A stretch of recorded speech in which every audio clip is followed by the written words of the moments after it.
아, 우리는 지난 시간 효력 있는 부르심에 대하여 고백을 했습니다. 하나님께서 창세전부터 택하신 자들 가운데 자들에게 불러오시는데요. 하나님께서 성령과 말씀으로 그의 백성들을 불러오십니다. 효력 있는 부르심이라는 말에는 효력 없는 부르심도 있다는 것이죠. 말씀을 듣는 자들도 있고 성령의 놀라운 체험을 하는 자들도 있습니다만은 효력 없는 부르심에 있는 자들은 가라지와 같이 자라는 것 같은데 대부분 씨 뿌리는 이후에 돌밭에 뿌려지는 씨처럼 자라는 것 같은데 이내 사라져버리는 그러한 자들입니다. 자, 그러면 이 효력 있는 부르심을 받은 주의 백성들은 어떻게 그리스도와 연합하며 교제하는 자가 될까요? 어떤 단계를 거치게 될까요? 자, 순서를 잘 생각해보면 창세 전부터 하나님께서 예정하시고 택하셨습니다. 하나님의 택하심이 창세 전문대에 있습니다.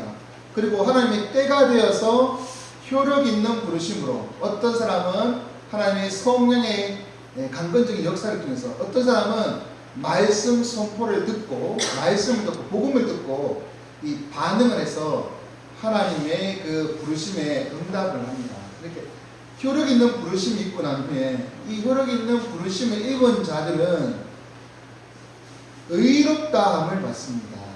의롭다함을 받은 그들은 자연스럽게 하나님의 백성이 되는 것인데 하나님의 백성으로 끝나는 것이 아니라 하나님의 자녀로까지 하나님의 양자되는 그러한 은혜를 받습니다.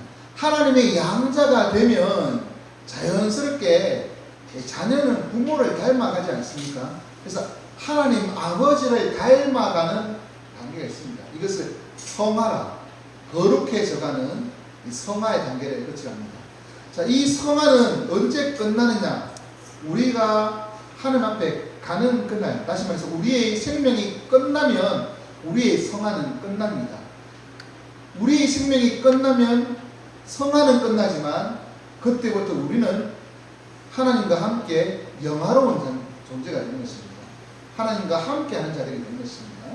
그래서 택하심, 그리고 부르심, 그 다음에 칭의, 양자됨, 그리고 성화, 그리고 죽음 이후에 영화의 단계를 거쳐갑니다. 이것을 다른 말로 구원의 서정이라 이렇게 얘기합니다.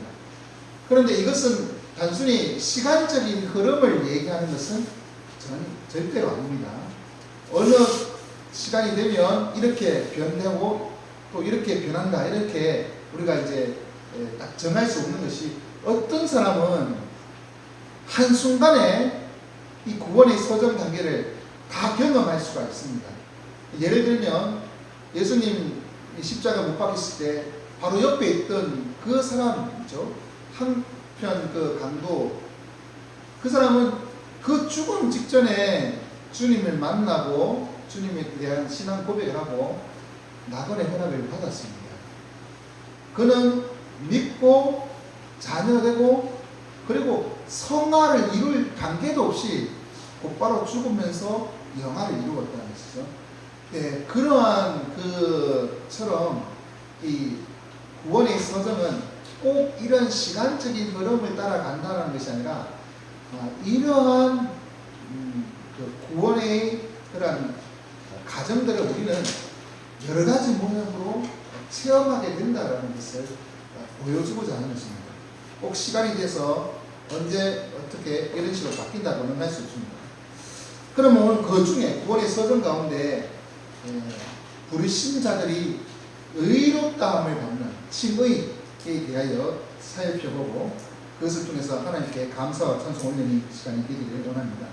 하나님께서 택하신 자들을 효력 있는 부르심, 곧 성령과 말씀으로 불러오실 때 심각한 문제가 하나가 있습니다. 부르심을 받은 자들은 모두 다 죄인이라고 하는 사실입니다. 죄가 있으면 하나님께로 나아가지 못합니다. 하나님께 나가는 그 강한 장 장애물이 있다는 것이죠. 죄의 문제를 해결해야만 합니다. 그런데 죄인이 그 문제를 해결할 수가 없는 것이죠. 그렇기 때문에 하나님께서 이 죄의 문제를 해결해 주시려고 우리에게 은혜를 베푸십니다. 하나님의 은혜 없이는 죄의 문제를 해결할 수가 없다는 것입니다. 그렇기 때문에 하나님께서 그 효력이 있는 부르심을 통해서 그의 백성들을 불러주시고는 그 앞에 가로막혀 있는 죄를 용서해 주시고 우리를 만나십니다. 우리는 아무리 죄를 없애려고 해도 없어지진 않습니다. 하지만 하나님께서 그 죄를 용서해 주시고 거둬 주실 때에는 우리는 하나님과 교제할 수 있는 존재가 된다는 것이죠. 이것은 우리가 하는 것이 아니라 하나님께서 해 주시는 것이기 때문에 하나님의 은혜입니다. 죄 용서함을 받는다는 것입니다. 그런데 우리가 죄 용서함 받는다라고 할 때 우리는 그러면 용서함 받는 그 의미가 무엇일까요? 우리는 이사야서 1장 18절에 있는 말씀처럼 우리 붉은 죄가 흰 눈처럼 양털처럼 희게 된다라고 그렇게 말씀하니까 그것을 마치 우리 이미지나 우리의 죄가 이제는 깨끗이 사라지고 나는 백지 상태와 같이 완전히 순수한 존재가 되는구나, 죄와 상관없는 존재가 되는구나 라고 생각할 수가 있습니다만 그것은 아닙니다. 우리가 예수 그리스도로부터 부름을 받고 이 죄 용서함을 받을 때에도 여전히 우리는 타락한 본성을 가진 존재라는 것은 변함이 없는 사실입니다. 죄가 우리 속에 있지만 하나님께서 그 죄를 용서해 주셨을 뿐이지 죄가 사라진 것은 아니라는 것입니다. 다시 말해서 죄가 없어져서 내가 의로운 자가 된 것이 아니라 하나님께서 내가 죄인임에도 불구하고 용서해 주시고 의롭다 해 주신 것입니다. 내가 의로워진 것이 아니라 하나님께서 나를 의롭다고 칭해 주신 것입니다. 이 차이점을 아시겠죠? 나는 여전히 죄인입니다. 그래서 예수 그리스도를 믿고 난 후에 순식간에 그 적시로부터 의로워지는 완전히 의인인 사람이 거의 없습니다. 여전히 죄와 못하면 살아갑니다. 알게 모르게 예수 그리스도를 믿는 자들이 죄를 지을 때가 있다는 것이죠. 네. 그러면 우리가 구원받지 못한 자가 자이냐? 아니라는 것이죠. 구원받은 자라도 여전히 타락한 본성을 갖고 있는 죄인이기 때문에 우리는 죄가 우리 속에서 떠나지 않고 남아있는 것입니다. 그렇기 때문에 우리는 성화의 단계에 가는 것이죠. 다시 말해서 죄는 점점 줄어들고 하나님을 닮아가고 그래서 거룩해져 가는 모습들, 그것은 한순간에 100% 거룩해지는 것이 아니라 조금씩 삶의 그 여정을 통해서 이루어져 가는 것입니다. 그때까지 우리는 의로운 자가 아니라 의롭다 함을 선언받은 자에 불과합니다. 죄를 가지고 있지만 그 죄를 용서함 받고 의롭다 함을 선언해 주신 것이죠. 이것은 하나님의 은혜입니다. 여전히 죄인인데 여전히 죄밖에 행할 것이 없는 전적으로 무능력한 자인데도 불구하고 하나님께서 우리 죄를 용서하시고 이제는 우리를 의롭게 내가 여긴다라고 그렇게 선언해 주시니 얼마나 감사합니까? 그럼 누가 이러한 하나님으로부터 의로운 자라고 여김을 받을 수 있을까요? 거듭 말씀드리지만 이것은 하나님의 부름을 받은 자, 특별히 하나님의 효력 있는 부름을 받은 자만이 누릴 수 있습니다. 다른 말로 주의 백성, 하나님의 그 교회에 소속된 주의 백성들만이 되는 것입니다. 주의 백성들은 주를 믿는 자들입니다. 그래서 주를 믿는 자만이 하나님으로부터 의롭다 함을 받을 수가 있습니다. 주와 상관없으면 하나님으로부터 의롭다 함을 받을 수 없습니다. 내가 그 의롭다 함을 받기 위해서 내가 어떠한 선행을 하고 어떠한 노력을 해도 하나님 앞에서는 그 하나님의 의에 도달할 수가 없는 것이죠. 발가락에 때만큼도 못한 의에 불과합니다. 절대로 나의 힘과 노력으로 나의 선행으로는 하나님으로부터 의롭다 함을 받을 수가 없습니다. 그냥 하나님께서 예수 그리스도를 믿는 자에게 그 죄를 용서해 주시고 의롭다 선언해 주신 것입니다. 우리는 의롭다 하심을 받은 주의 백성들입니다. 예수 그리스도로 말미암아 의롭다함을 받은 자들입니다. 하지만 여전히 죄인임을 잊지 마십시오. 의인이라고 생각하고 자유분방하고 방종한 삶을 살아간다면 그것은 하나님의 의와는 상관없는 자신이 생각하는 의를 누리는 자칭 의인인 뿐입니다. 우리는 죄인이지만 예수 그리스도를 믿음으로 말미암아 하나님께서 주시는 의롭다함을 입은 그 은혜를 입은 자들입니다. 그것을 생각하면 하나님의 은혜이기 때문에 감사할 수밖에 없는 것이죠. 그리고 내 마음대로 사는 것이 아니라 하나님 믿는 자로서 하나님의 앞에 바로 서기 위하여 노력하게 되는 것입니다. 그런데 이렇게 하나님이 의롭다 하심을 입은 자들은 과연 무엇을 했기에 어떤 자격이 있기에 이런 은혜를 입을까요?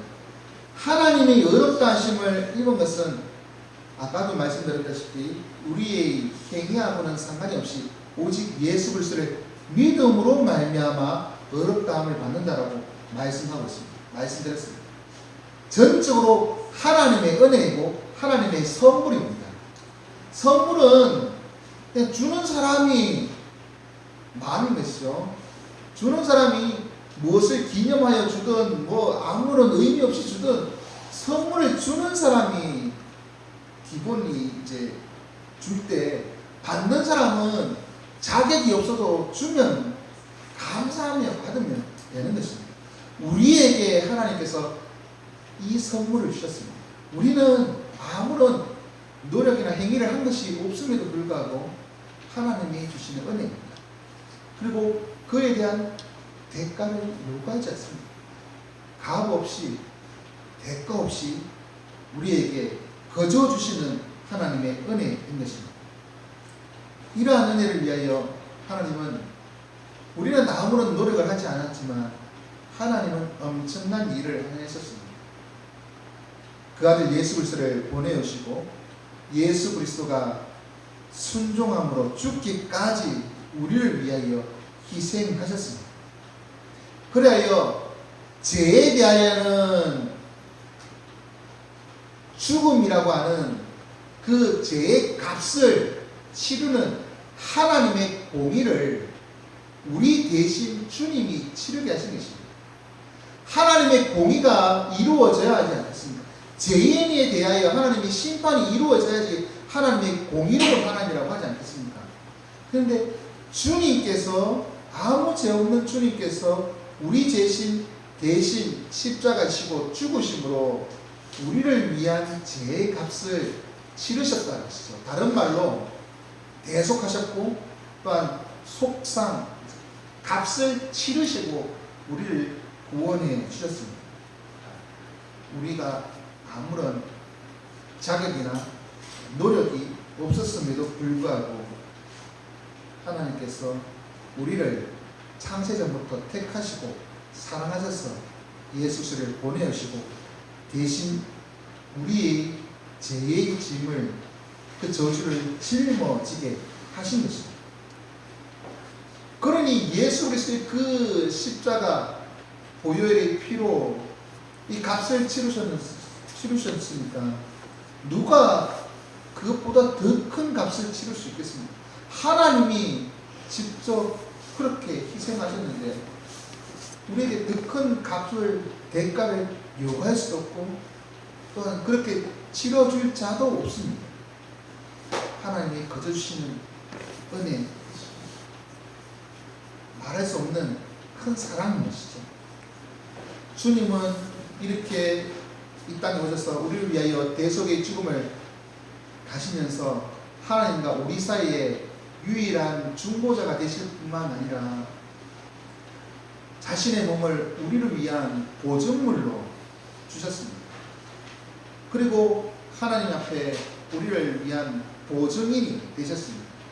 보증이라는 것은 우리가 잘 알다시피 이 두 당사자 사이의 그 계약이나 이것을 책임지고 내가 끝까지 책임지겠다 이런 역할을 하는 것이 보증이지 않습니까? 그런데 이 보증은 내가 나의 소유물이 희생되더라도 그것에 대한 책임을 진다라는 것이 보증입니다. 그런데 주님은 하나님과 우리 사이에 언약의 보증이 되셔서 히브리서 7장인 것 같은데 하나님과 우리 사이에 언약의 보증이 되셔서 자신의 몸을 기꺼이 우리를 위하여 내어 주셨습니다.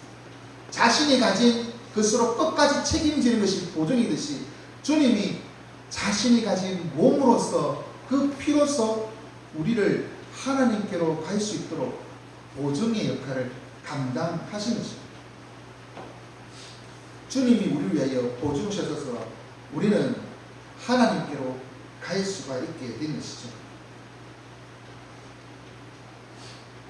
형제도 친구도 친척도 날 위해 보증 써주지 않잖아요.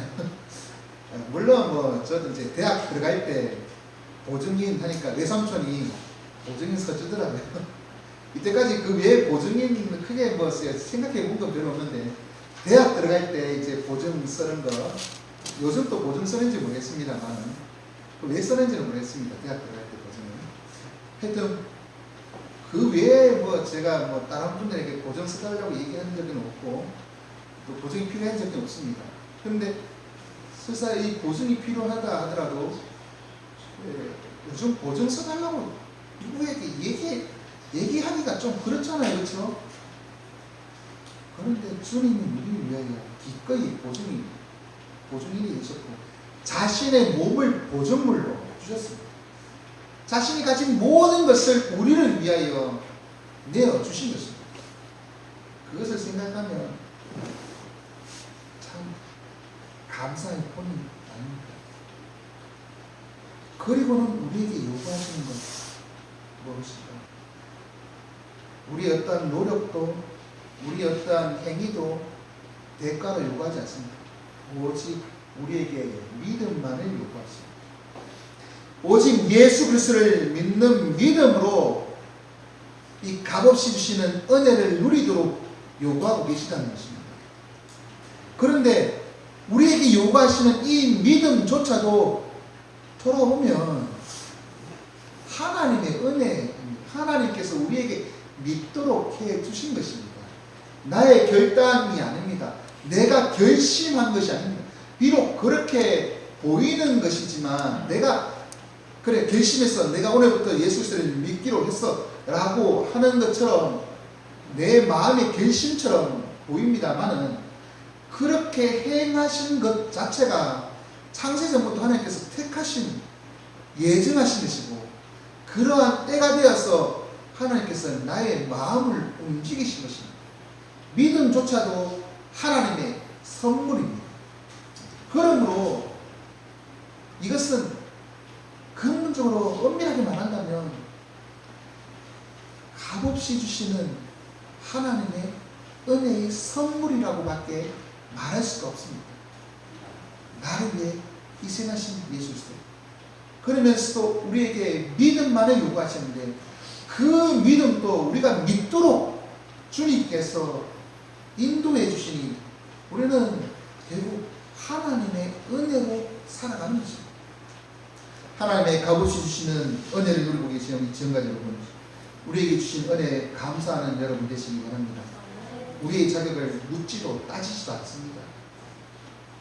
그냥 나를 사랑하셔서 기꺼이 희생해 주셨습니다.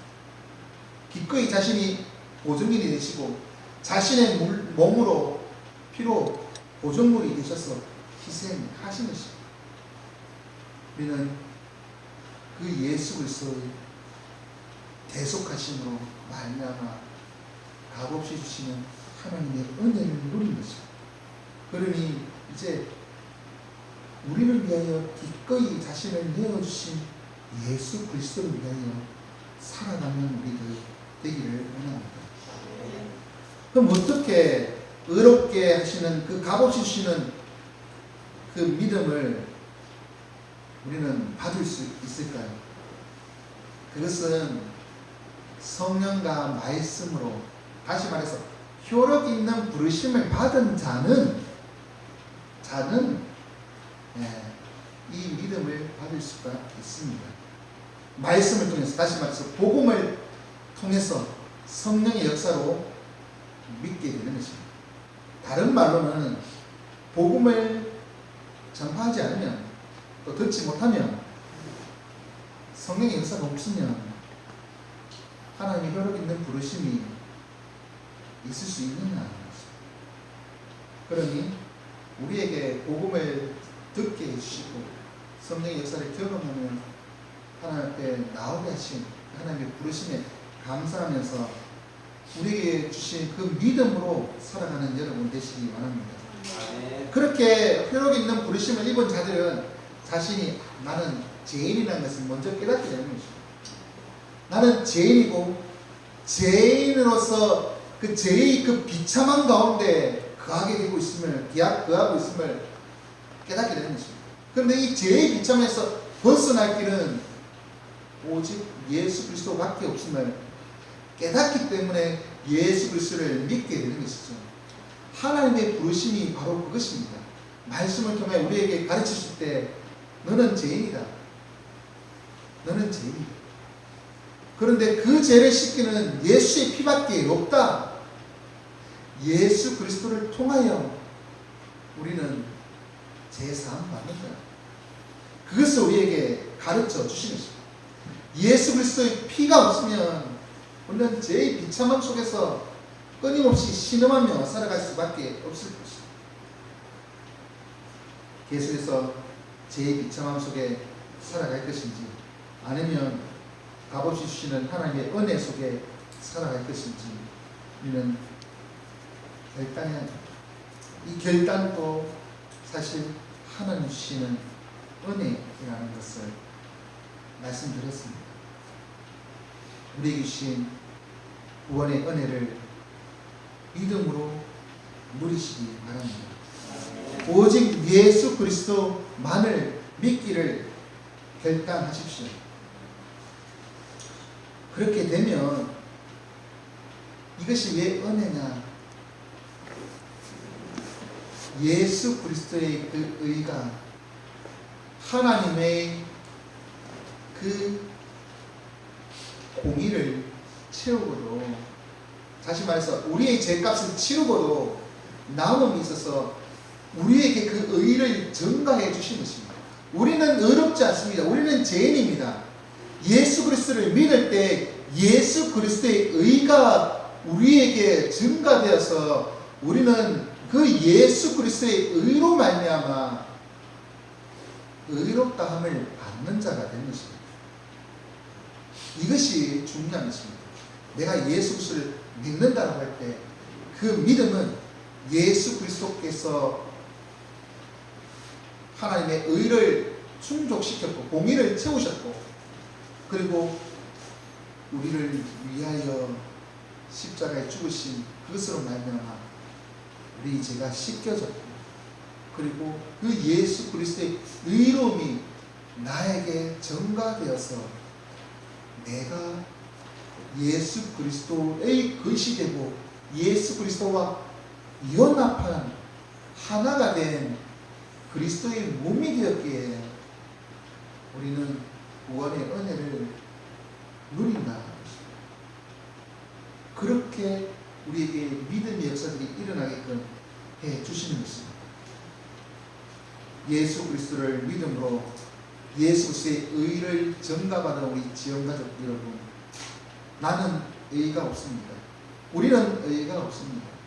하나도 없습니다. 우리가 행하는 것은 죄뿐입니다. 하지만 나를 사랑하신 예수 그리스도의 의를 힘입을 때 우리는 하나님 앞에서 의롭다함을 받는 자, 의로운 자가 되는 것입니다. 우리가 이제는 죄인이 아니라 의롭다함을 받은 자로서 믿음으로 살아가길 원합니다. 죄의 모습들은 벗어버리고 이제 의롭다 하신 하나님 앞에서 의로운 삶, 다른 말로 성화를 이루어가면서 살아가는 저와 여러분 되시기 바랍니다. 아멘. 이제 말씀 뵙겠습니다. 우리는 하나님의 은혜로 구원의 길을 가는 주의 백성입니다. 하나님은 우리를 효력 있는 부르심으로 불러주시고 우리를 의롭다 해 주셨습니다. 이는 우리의 행위와 노력으로 얻은 것이 아니라 전적으로 하나님이 주시는, 값없이 주시는 선물이고 은혜입니다. 그러니 우리를 위하여 기꺼이 순종하시고 죽으신 예수 그리스도를 생각하면서 그 예수 그리스도의 피로 우리의 죄 씻음 받았음을 기억하며 항상 감사하는 우리들 되기를 원합니다. 그리고 주를 온전히 믿고 주 안에서 살아가는 주의 백성이 되시기 원합니다. 주보 4페이지에 대규리 문답 이제 보시기 바랍니다. 69분부터 73분까지 제가 질문할 때 여러분이 답해 주시기 바랍니다. 69분, 무형의 교회의 회원들이 은혜 안에서 그리스도와 갖는 교제는 무엇입니까? 무형교회의 회원들이 은혜 안에서 그리스도와 갖는 교제는 그들의 칭의, 영접된 성화, 그리고 현세에서 그리스도와의 연합을 나타내는 그 관계에 따른 모든 것에서 그들의 그분의 조례를 정직하게 청량하는 것입니다. 70문, 칭의는 무엇입니까? 칭의는 하나님께서 저희들에게 값없이 베푸시는 은혜의 힘입니다. 이것으로 하나님께서 그들의 모든 죄를 용서하시고 자기 목전에서 그들의 의로운 자를 용납하시고 간주하십니다. 칭의는 그들 안에서 이루어진 것이란 뜻이나 그들이 행한 어떤 일로 말미암는 것이 아니라 하나님께서 저희들에게 전가하시고 저희들이 오직 믿음으로 받는 그리스도의 완전한 순종과 충만한 뜻으로 말미암는 것입니다. 칭의가 어떻게 하나님께서 값없이 베푸시는 은혜의 행위입니까? 그리스도께서 의롭다함을 받은 자들을 위하여 자기의 순간과 주시고 하나님의 공의를 전적하고 참여하는 것입니다.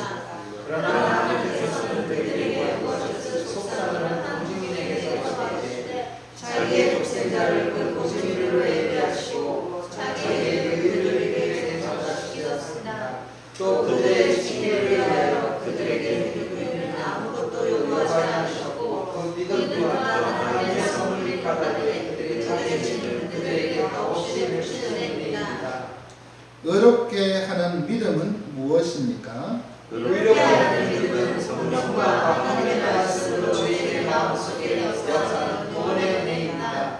이것으로 저희는 자기의 죄와 사참을 그리고 자기의 성질의 상태에서 스스로 회복할 수 있는 능력이 자신과 다른 주님을 감당하는 것을 받고 복음의 약속된 진리에 동의할 뿐 아니라 죄의 사함을 받기 위해서 그리고 무엇보다도 하나님의 영전에서 의롭다고 간주되고 용납되기 위해서 복음에 제시된 그리스도와 그분의 은혜를 받아들이고 의지합니다. 73문, 믿음이 죄인을 하나님의 목전에서 어떻게 의롭게 합니까? 믿음의 죄를 하나님 목전에서 의롭게 하는 것은 믿음에 항상 수반하는 다른 믿음에 믿음의 열매를 살아내는 합니다. 믿음의 열매라 믿음에서 그 어떤 자기를 위해서 죄인에게 적하게 되는 합니다. 다만 믿음은 죄인이 그것을 하면 그리스도와 그분의 의를 받아들이고 적용하는 도구이기 때문입니다. 네. 이제 시편 찬송 34편